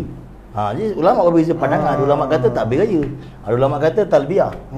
Kan talbiyah tu lebih afdal, berbeza pandangan ulama. Macam di Arafah jugalah. Di Arafah ni kita akan doa 4 jam, Nabi doa 4-5 jam. Doa super powerful, memang paling makbul. Tapi sebenarnya dalam riwayat sebut perkara yang paling sukai Allah untuk dibaca pada hari Arafah apa dia? Yang kita baca lepas sembahyang. La ilaha illallah wahdahu la syarikalah, lahul mulku wa lahul hamdu yuhyi wa yumiitu wa ala kulli syai'in qadir. Senang cakap Tuhan, agama ni memang senang je sebenarnya nak amalkan. Kita yang rasa agama ni susah. Bahkan seluruh sembahyang sunat, daripada keluar rumah kita sembahyang sunat musafar sampailah kita balik haji, semua kuliah qul huwallah. Rakaat pertama Fatihah, lepas Fatihah kuliah, lepas Fatihah qul huwallah. Mudah aje masya-Allah. Baik, jadi hari 10 tu adalah hari orang korban. Maka orang yang berkorban dia akan pergi di satu tempat dekat dengan Mina tu. Dia memang tempat untuk korban lah, besar dia punya kandang dia tu, memang tempat sembelihan tu. Memang berada tu kalau dia seorang 10 ekor tu selamba dia disembelih dan dia seorang lapar. Kita seekor kambing kat kampung kita 10 orang. Kan 10 orang, seorang pegang ekor, seorang pegang kuku kambing, tanduk kan. Misbah dia. Orang Arab, seorang Arab 10 ekor kambing. Kat sini dia sendiri lapar, kan. Itu tak kira berebut lagi. Aku nak ekor, aku nak ni, aku nak telur. Telur pun dia orang berebut orang kampung kan. Kadang-kadang kan, insya-Allah. Baik, jadi tuan-tuan yang dimuliakan Allah Subhanahu Wa Taala, kenapa pentingnya korban? Tuan-tuan, penting. Kita kena tahu. Boleh share sekali dekat korang, kat komen, kat Instagram, kat Facebook, korang share apa yang Ustaz Han cakap ni, penting ni korban. Jadi tuan-tuan, masya-Allah, kita ni patut bersyukur sebab kita korban, Allah Ta'ala bagi kelebihan yang begitu banyak. Umat dulu, orang pertama diperintahkan korban siapa dia? Qabil dan Habil. Jadi Qabil dan Habil ni dia telah persembahkan dia punya korban dia. Seorang telah persembahkan kibas yang elok, yang gemuk, yang apa nama, elok lah kan, sesuai untuk dikorbankan. Seorang lagi telah bagi buah-buahan dan sayur yang busuk. Dan pada waktu itu tanda Allah Ta'ala terima korban, Allah Ta'ala sambal peti dan angkat benda tu. Itu tanda penerimaan. Jadi kambing telah diterima Allah Subhanahu Wa Taala, kibas tadi. Dan kibas itulah yang telah digunakan untuk mengganti Ismail AS. Allah Ta'ala simpan khazanah Allah. Khazanah Allah ni ada ladang ternakan yang begitu banyak. Sebab itu Nabi Musa AS pernah tanya Allah SWT. Nabi Musa ni kalimullah. Ya Allah, kalau seluruh manusia ni buat usaha untuk engkau perintah kau, mensyirikkan kau, tak nak sembah kau lagi, apa yang kau akan buat? Allah kata, aku akan keluarkan satu binatang, yang mana binatang tu dengan satu suapan dia boleh makan seluruh manusia di seluruh dunia. Maka Musa AS tanya, kat mana binatang tu? Kat dalam ternak aku. Aku bila? Dalam ternak Allah Ta'ala ada binatang yang kalau semua manusia ni tak nak taat perintah Allah, Allah Ta'ala boleh hantar dia ni makan sekali satu suap je. Lepas tu dia duduk dalam ladang ternakan. Bayangkan berapa ekor binatang yang besar tu. Jadi sebab tu jangan kerek sangat kan. Pandang je orang kiri kanan kan. Jadi tuan-tuan yang dimuliakan Allah Subhanahu Taala, umat ini Allah Ta'ala bagi keistimewaan. Apa itu korban? Tuan-tuan faham korban? Korban ni benda tu dah korban, dah tak ada dah. Tak dapat dah kita kan, dah korban. Dah lepas dah kan. Tapi umat ni punya special, dah lah kau korban lembu ataupun kambing, nama pun korban, tetapi ada bahagian untuk kita dia boleh makan pula. Kita boleh rasa korban kita korban. Kalau orang kampung saya kata tak aci lah macam ni kan. Tapi untuk umat ni aci tuan-tuan. Allah Taala bagi special untuk umat. Kita buat apa itu? Kita buat lamb shank boleh? Boleh. Lamb shank, kuzi, macam-macam boleh buat masya-Allah. Melainkan korban nazar lah, yang tu tak dibenarkan lah. Tapi nak beritahu mudahnya umat ni berkorban. Tuan-tuan yang dimuliakan Allah Subhanahu Wa Taala, begitu pentingnya korban ini sehingga kan Nabi kata siapa yang tak korban, kalau dia mampu lebihkan mafhum, maka tidak boleh datang ke tempat sembahyang kami. Sama macam tu sekali. Bahkan Nabi SAW galakkan untuk setiap keluarga satu korban. Tuan-tuan yang dimuliakan Allah Subhanahu Wa Taala, di Pakistan, saya nak beritahu tuan-tuan, surau kecil. Mungkin tuan-tuan pernah pergi Pakistan. Saya pernah sampai di Karachi. Surau kecil tuan-tuan, surau kecil. Surau tu memang kecil lah, macam saya cakap, macam surau RNR lah. Surau RNR 400 ekor kambing. Kampung tu. Sebab itu tuan-tuan, saya kadang-kala macam tak apa syok bila hari korban dekat tempat kita, datanglah Bangla, datanglah Pakistan kan, bawa pisau, dia nak tolong lapar kan. Kita pun tengok dia, alamak, Mamak Bangla datang nak pau kambing kita dah ni, nak daging free dah ni. Bukan tuan-tuan. Sebab kat kampung dia, surau kecil macam RNR 400 ekor. Kalau surau macam kat tempat kita ni tuan-tuan, kurang-kurang 4,000 ekor. Jadi dia pun fikir, oh Melayu tak ada kekuatan ni nak sembelih 4,000 ekor, aku bawa lah pisau nak tolong. Tengok-tengok, seekor. Bayangkan, seekor, lipatlah pisau, balik bodoh gitulah dia kan tuan-tuan. Jadi nak bagi tahu kita bahawa orang mereka ni bersungguh-sungguh dalam bab berkorban. Sehingga di Madinah sendiri, waktu saya belajar di sana, di Madinah ada berapa jenis kambing? Dekat 20 jenis. Kambing yang paling besar sekali, paling mahal, nama dia An-Najdi. An-Najdi ni kepala putih warna hitam. Harga dia lebih kurang 2,000 rial. Ataupun 2,500 rial. Yang kedua Swakeni. Ni Swakeni ni macam anak lembu, harga 1,800. Sedap nama dia sana. Nama Swakeni. Swakeni. Sebiji macam anak lembu. Boleh type kat Google. Swakeni. Kambing yang paling kecil sekali namanya Bir-Bir. Bukan biri-biri, Bir-Bir. Bir-Bir ni bulu pun tak ada. Bunyilah daif kambing ni, bulu pun tak ada. Harga 400-500 rial. Jadi tuan-tuan, kalau tuan-tuan pergi di ladang tempat sembelih, tuan-tuan tengok raya korban, ada Najdi ditombangkan, Swakeni ditombangkan. Tuan-tuan tak payah tanya dia siapa punya kambing, saya boleh bagi tahu. Kalau tak Arab punya, insya-Allah kambing tu adalah India, Pakistan ataupun Bangladesh yang kerja tukar sabu Masjid Nabawi, ataupun kerja buruh-buruh sekitar Madinah. Kalau bir-bir? Tapi kalau bir-bir, tuan-tuan tak tanya juga, saya pun belum tahu. Biasanya orang Nusantara. Biasanya lah, tak semua. Tapi majoritinya, sebab kita akan tanya yang mana paling murah. Bukan kata dekat sana, dekat sini pun. Ni masjid ni buat korban tak? Buat berapa satu bagian? 800. Astagfirullah, ni pengusi makan duit ni. Sana murah 700. Pengusi makan duit ni semua, songlak, sapu duit ni kan. Pergi tanya pula, kat mana buat ni? Ada kat Kemboja. Berapa dia buat? Dalam 400 tu. 400, astagfirullah. Ini duit tepi semua ni. Sampai kat sana mungkin berapa ringgit sampai. Paling murah kan ni? Paling murah kat India. Kan? Itu pun sebenarnya dalam rumah. Sebab kat India tak ada sembelih kat luar, kena tangkap. Betul. Dalam rumah, berapa? 200.5. Yang ni paling betul, ikhlas. Kan? Sebab nyuruk, tak orang tak nampak. Pun tak apalah, dia korban juga tuan. Tetapi sebenarnya yang terbaik adalah kita korbankan yang terbaik tu. Sebab tu bila kita tanya orang India, Pakistan, Bangladesh yang tukang sapu Masjid Nabawi, kau biar betul, engkau kerja tukang sapu kan? Apa dia kata? Setahun sekali untuk Allah. Setahun sekali untuk Allah tuan. Dia bagi yang terbaik, bagi orang miskin makan. Dia pun tuan-tuan bagi RM1. Tuan-tuan ingat tak tuan-tuan bagi RM1 ke Masjid Nabawi? Balik sembahyang subuh, kita tengok geng-geng tukang sapu ni beratur, kita bagi RM1. RM1 tu dia kumpul, dia buat korban. Binatang yang paling hebat. Najdi ya? An-Najdi. An-Najdi, masya-Allah. Jadi tuan-tuan, masya-Allah, jadi penting tuan-tuan kita buat korban ni tuan-tuan, sebab dia akan jadi tunggangan kita di akhirat. Bahkan bulu-bulu dan semua tu akan ditimbang menjadi penghapusan dosa kita di akhirat. Sebab itu tuan-tuan kita mengusahakan tiap-tiap tahun untuk kita berkorban. Tuan-tuan, korban ni di kiraan tahun, dia program tahunan. Ada orang kata mahal. Okey tuan-tuan, kalau kita tengok kita punya kiraan bil TNB kita, katalah sebulan 100, macam kat rumah saya sebulan 100. Setahun dah 1,200. Bil Astro 100. Setahun dah 1,200. Bil air dalam 70. Setahun dah dekat 1,000 juga lebih kurang. Orang isap rokok kan? Siapa yang isap rokok, dia tahu. Marlboro berapa satu kotak Winston, Salim 20 kan? Lebih kurang 20 kotak. Seminggu berapa kotak kan? Setahun dah berapa ribu dah duit dia habis untuk rokok je. Tapi untuk korban, kenapa kita cakap mahal? Sebab kita tak ada keinginan untuk bina kehidupan akhirat. Kalau kita ada keinginan, kita tahu besarnya fadilat di akhirat, nanti akan tunggangan kita di akhirat, maka kita akan sanggup korban yang terbaik.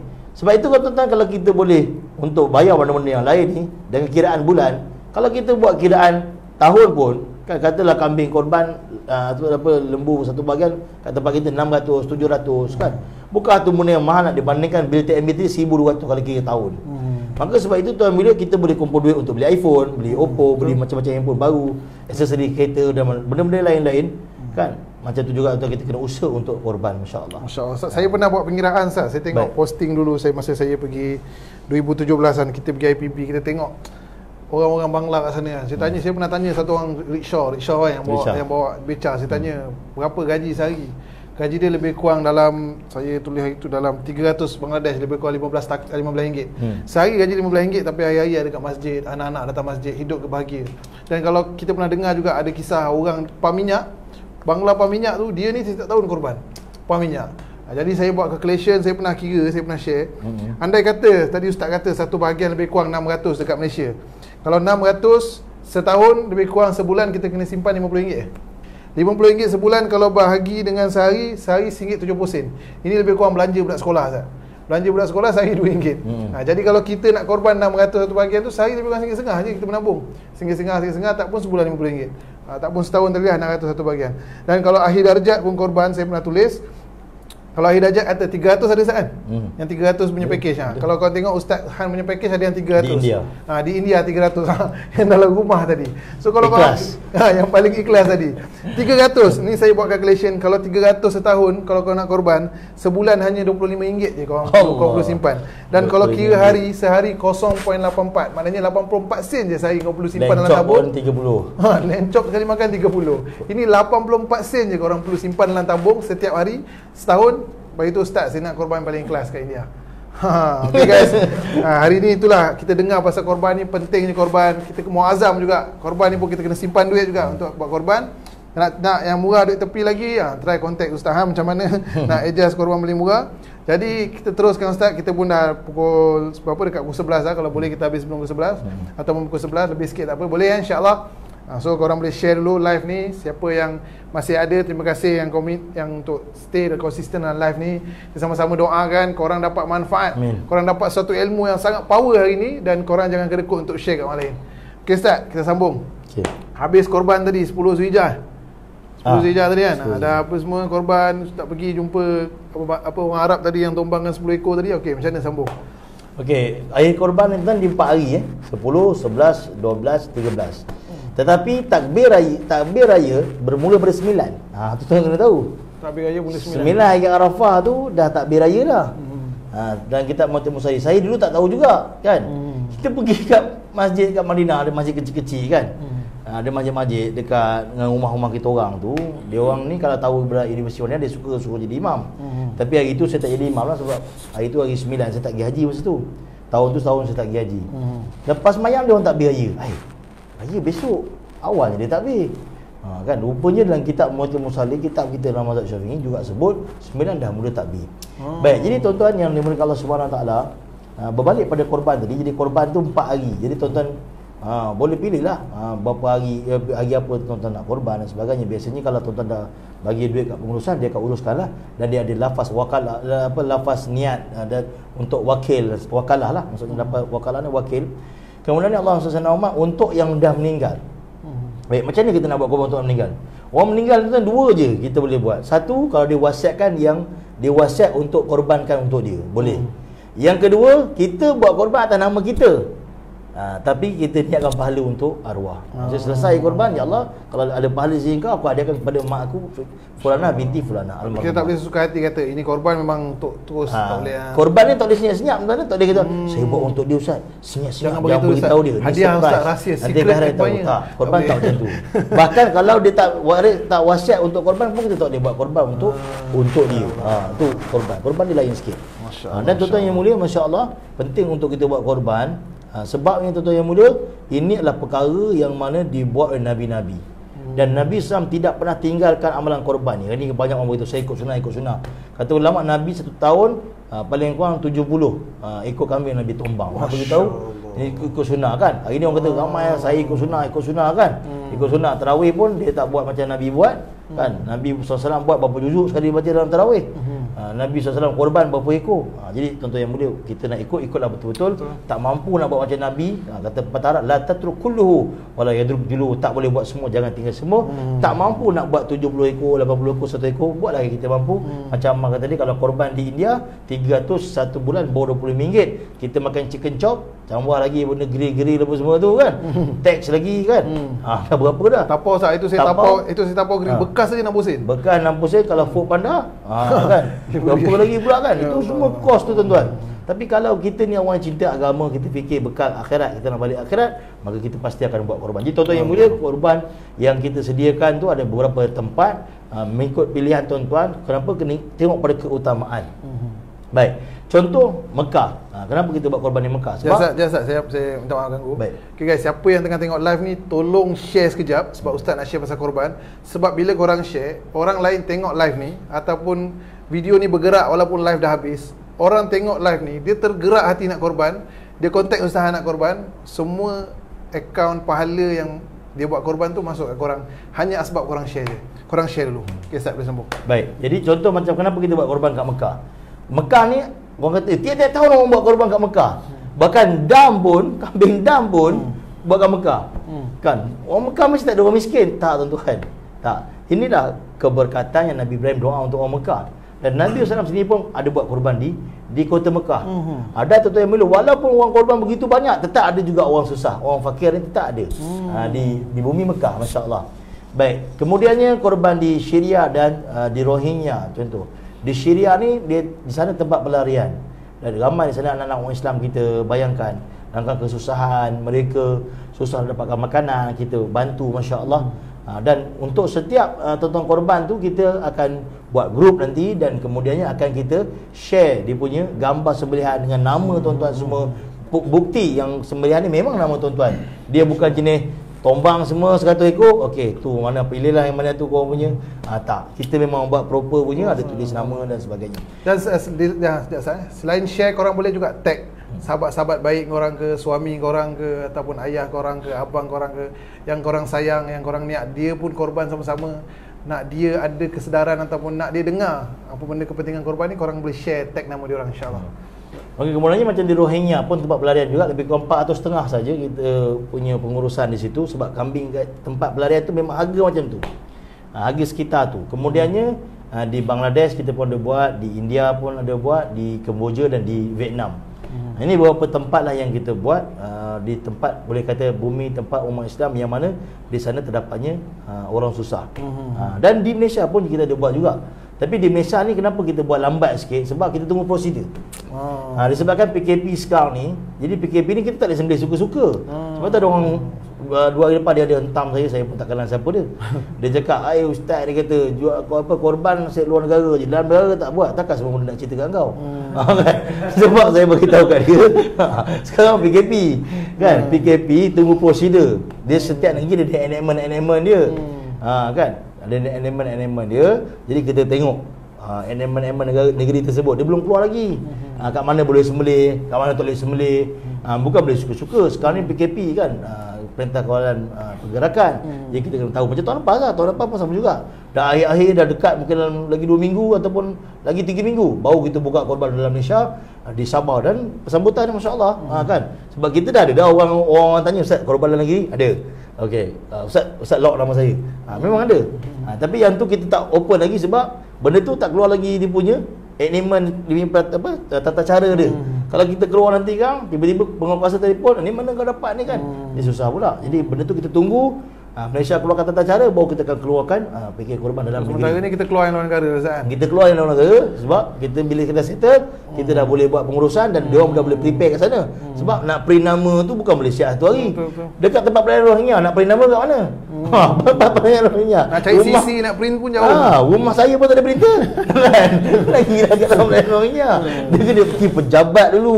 Pergi sana beratur print nama apa semua kan. Kena satu keluarga buat korban dah 7 nama. kan. Jadi benda tu dia kena ambil masa. Jadi benda tu kita ready. Dan bagi saya lah, saya personally lah, saya tak ada kata benda ni bagus ke apa, tapi saya punya personal stand, apa yang saya percaya dan apa saya suka dengan personal ni, bagi saya ini satu option. Kadang-kadang orang ni tak ada option kan. Kadang-kadang dia nak masuk kat masjid ni, nak jumpa AJK ni apa semua, tak jumpa ustaz ni apa semua. Jadi tiba-tiba lalu pula live ni contoh, tak pun lalu pula poster ustaz share dalam WhatsApp. Ini kita create opportunity, kita create option. Sebab saya pernah dengar ada orang kata kadang-kadang pencuri ni, kita letak duit depan dia, walaupun dia tak nak mencuri, kadang-kadang dia nampak duit tu dia ambil kan. Walaupun kadang-kadang silap kita juga pergi tayang duit tu untuk dia curi. Macam tu juga kan. Kadang-kadang kita ni nak pergi masjid lah, nak join kongsi duit ni lah, nak contact family dah, banyak dia punya, walaupun benda tu lebih afdal, tapi banyak dia punya orang kata susah payah tu kita nak ni kan. Jadi bila ada option paling mudah, contact Ustaz Han, okey Ustaz saya nak yang ni, bank in, settle. Nanti adalah akad korang dengan Ustaz Han semua. Jadi bagi saya ni option yang bagus lah. Jadi siapa yang hentam Ustaz itu, nanti kita jumpa luar. Kemudian tuan-tuan, kita sediakan pendidikan dari sudut ilmu. Kita bukan buat korban saja. Maksudnya kita bagi ilmu pengisian kepada mereka nak berkorban. Sebab nanti bila dah tutup, tarikh tutup nanti 12 Julai. Bila kita tutup ya tuan-tuan, kita akan buat grup WhatsApp. Syria punya grup WhatsApp, Rohingya punya grup WhatsApp. Setiap tempat-tempat tu ada grup WhatsApp, dan kita akan share tentang ilmu korban. Jadi tuan-tuan bukan saja dapat korban, bahkan dapat ilmu. Oh okey, rupanya ni hukum ni macam ni. Nak niat macam ni, ni macam ni, ni macam ni. Jadi hukum akam mengenai tentang berkorban. Contohnya macam daripada mula 1 Zulhijjah, orang berkorban dalam mazhab Syafi'i tak boleh potong kuku, tak boleh potong misai, tak boleh potong bulu, sampai dalam tu kita akan ajar lah. Baik, berbalik pada yang tadi, ada orang kata korban kat dalam negeri je kan, kat luar negara je, kat dalam negeri patut kita utamakan. Itu kan seperti saya sebut tadi, kita tunggu kita punya di tata cara tu keluar, baru kita akan buat lah. Seperti ada juga dulu saya pernah dengar ada orang cakap, orang kaya ni dia asyik ulang-alik pergi Mekah Madinah je, kan. Sedangkan jiran-jiran dia semua lapar, dia tak bagi makan. Takkan dia nak beritahu kau nak bagi jiran-jiran makan? Dia bagi kucing dia makan free scale pun tak cerita kat orang. Jadi bukan semua benda kita boleh cerita kat orang. Dan bukan Allah SWT bukannya suka kita buat benda kita kena cerita kat orang. Jadi satu benda yang salah bagi saya, kita menghukum satu orang kaya ni habis duit pergi Mekah je. Satu, pertama tu duit dia. Yang kedua, daripada dia habis pergi Las Vegas main kasino, kan lebih baik dia pergi Mekah. Untuk bantu orang miskin, bantu semua, kita tak tahu adakah dia bantu ataupun tidak. Itu bukan hak kita untuk menilai orang. Jadi kadang-kadang kita ni terlampau obses sangat nak menghukum orang, sehingga orang buat baik pun tak kena. Jadi apa benda yang kita nak sebenarnya dalam hidup ni? Jadi itu yang boleh kita tak faham lah. Kita nak apa sebenarnya kan? Jadi sebenarnya kita hidup nak suka kat Allah. Jadi bila kita hidup nak suka kat Allah, maka tuan-tuan, bila kita dah letak matlamat kita nak suka kat Allah, maka tak ada masa kita tengok keburukan orang. Kita kan nampak dia ni pergi Mekah dan sebagainya kan. Di Mekah pun dia tolong orang. Banyak tuan-tuan yang boleh. Contoh kat Malaysia kita tengok, macam kita tahu Pak Yus Raja Lawak kan. Dia meninggal, Abang Bocik dia meninggal, baru tahu dia ni banyak sedekah punya. Sebab takkan semua benda dia suka nak cerita kat kita kan. Jadi sebab lagi penting. Lagi satu ustaz pernah cerita. Contohlah kita upload satu kita selalu upload kat Facebook, kat Instagram, kat story. Kita pergi satu tempat ni. Contoh ustaz kata yang kita keluar betul kata dia ni story asyik keluar je, semua tak balik rumah ke. Dia upload yang keluar, yang kat rumah dia tak upload. Takkan nak cerita. Takkan nak cerita kan. Yang dia lagi Hindustan dengan bini dia kat rumah. Dia kata pun nak story. Dia belakang pokok dengan bini dia balik rumah. Ada situ. Dia tak update je, dia potong, cut. Okay guys, jadi Alhamdulillah kita pun dah pukul 11, kita pun dah tak nak lama. Alhamdulillah banyak ilmu yang korang dapat hari ni, dan korang kena tahu kepentingan dua tadi. First tadi kepentingan untuk simpan duit, start account korang untuk pergi haji. Kedua untuk korang korban, untuk kita korban tahun ni dapat yang paling murah, paling baik adalah yang paling mahal lah. Okay Ustaz, kita pun dah nak habis untuk kita punya live malam ni. Alhamdulillah. Okay, sebelum kita end live kita nak dengar sikit pada Ustaz. By the way, saya nak share live kita ada kasidah daripada dua orang sahabat kita yang Masya Allah. Kita akan dengar alunan merdu-merdu, kita dengar kasidah-kasidah Nabi SAW. Kita rindu kan, kita rindu ni dekat Nabi kita Muhammad SAW. Jadi kita dengar kasidah-kasidah yang menceritakan keindahan-keindahan Nabi SAW, keindahan-keindahan orang kata peristiwa-peristiwa sahabat apa semua. Okay guys, sebelum kita habis, kita nak dengar daripada Ustaz Han. Ustaz, boleh kongsi sikit Ustaz pengalaman manis Ustaz kat sana. Kita nak dengar ni Ustaz, apa benda-benda yang Ustaz rasa paling best kat sana. Mana tahu ada akak yang jaga cashier tu sampai sekarang ada lagi Ustaz teringat kat dia.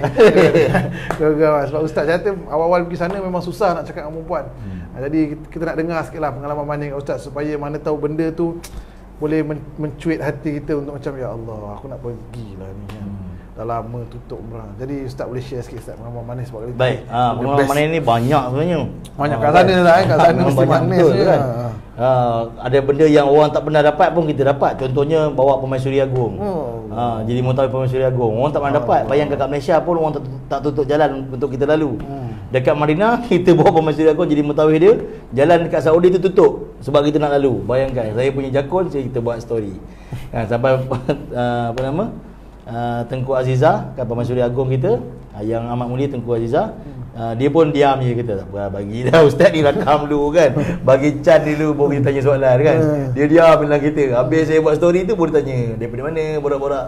Maksudnya dia tahu dia ni tak benar ni. Tengok jalan tutup nak bagi kita lalu kan. Dia tahu dia orang kat Malaysia pun jalan tutup kan. Jadi betul antara benda-benda manis lah. Tapi yang paling manis bagi saya ialah kenangan dapat duduk di bumi Nabi sallallahu alaihi wasallam. Itu perkara yang sangat besar yang bagi saya benda tu takkan dapat saya lupa sampai bila-bila. Bahkan perkara tu memang satu perkara yang susah lah.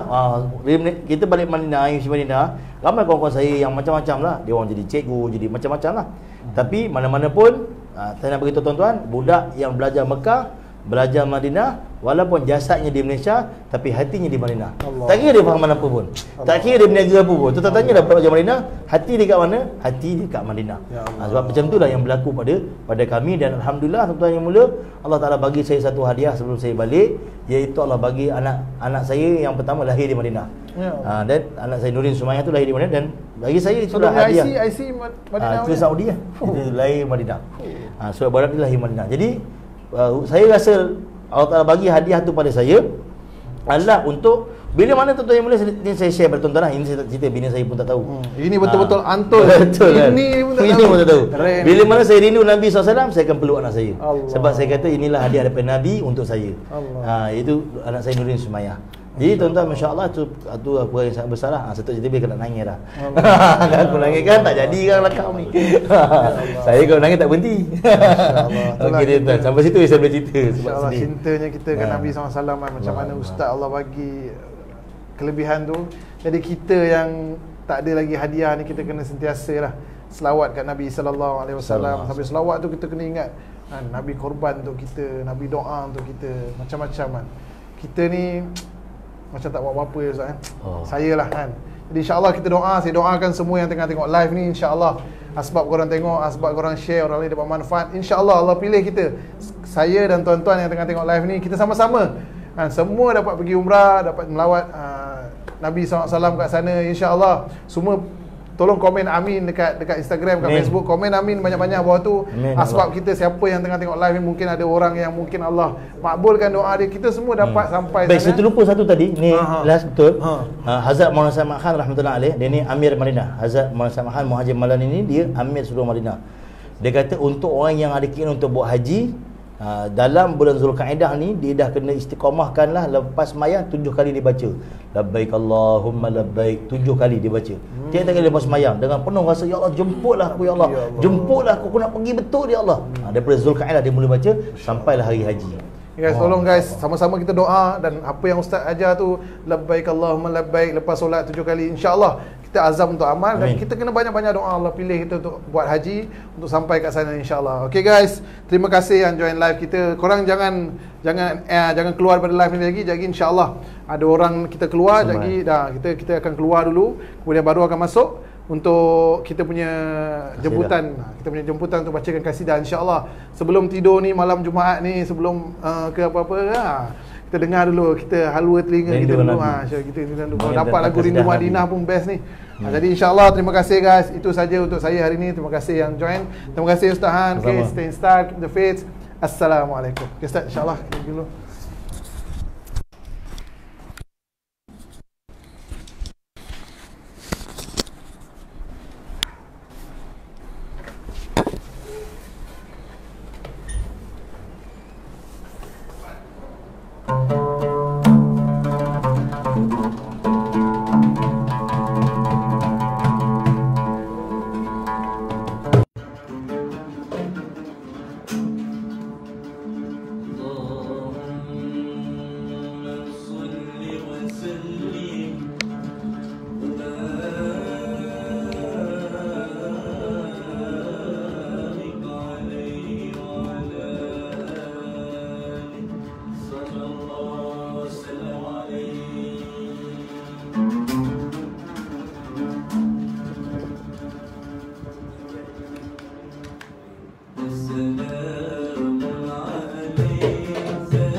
Ustaz.